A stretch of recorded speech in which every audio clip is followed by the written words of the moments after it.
ഇന്നത്തെ വീഡിയോ എന്ന് പറഞ്ഞാൽ ഒരു അടിപൊളി ജ്യൂസുമായിട്ടാണ്. ഇതാ പൂവമ്പഴവും ബൂസ്റ്റ് പൊടിയുമായിട്ടാണ്. അപ്പോൾ അതെങ്ങനെയാക്കുന്നത് നമുക്ക് നോക്കാം. മിക്സിൻ്റെ ജാർ എടുത്തിട്ടുണ്ട്. അതിലേക്ക് മുറിച്ച് വെച്ച പഴം ഇട്ട് കൊടുക്കാം. ആവശ്യമുള്ള പഞ്ചസാരയും കൂടി ചേർത്ത് കൊടുക്കാം. കുറച്ച് വെള്ളം ഇട്ടിട്ട് നമുക്കിതൊന്ന് അടിച്ചെടുക്കാം. പഴവും പഞ്ചസാരയെല്ലാം കൂടി നല്ലോണം അരിഞ്ഞിട്ടുണ്ട്. അതിലേക്ക് നമുക്ക് ആവശ്യത്തിനുള്ള പാലിട്ട് കൊടുക്കാം. ഇതിലേക്ക് നമുക്ക് ബൂസ്റ്റ് പൊടി ഇട്ട് കൊടുക്കാം. എന്നിട്ട് ഇതെല്ലാം കൂടി നല്ലോണം ഒന്ന് അടിച്ചെടുക്കാം. ഗ്ലാസ് എടുത്തിട്ടുണ്ട്. അതിലേക്ക് നമുക്ക് കുറച്ച് കസ്കസ് ഇട്ട് കൊടുക്കാം. നമുക്കിതിലേക്ക് ജ്യൂസ് ഒഴിച്ച് കൊടുക്കാം.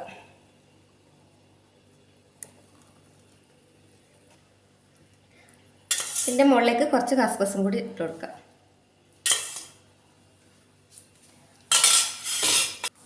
അപ്പം നമ്മൾ ജ്യൂസ് ഇടാൻ റെഡി ആയിട്ടുണ്ട്. നോമ്പിനെല്ലാം കുടിക്കാൻ പറ്റിയ ജ്യൂസാണ്. അപ്പോൾ എല്ലാവരും ട്രൈ ചെയ്ത് നോക്കണം. വീഡിയോ ഇഷ്ടപ്പെട്ടതാണെങ്കിൽ ലൈക്ക് ചെയ്യുക, കമൻറ്റ് ചെയ്യുക, സബ്സ്ക്രൈബ് ചെയ്യുക. Thank you.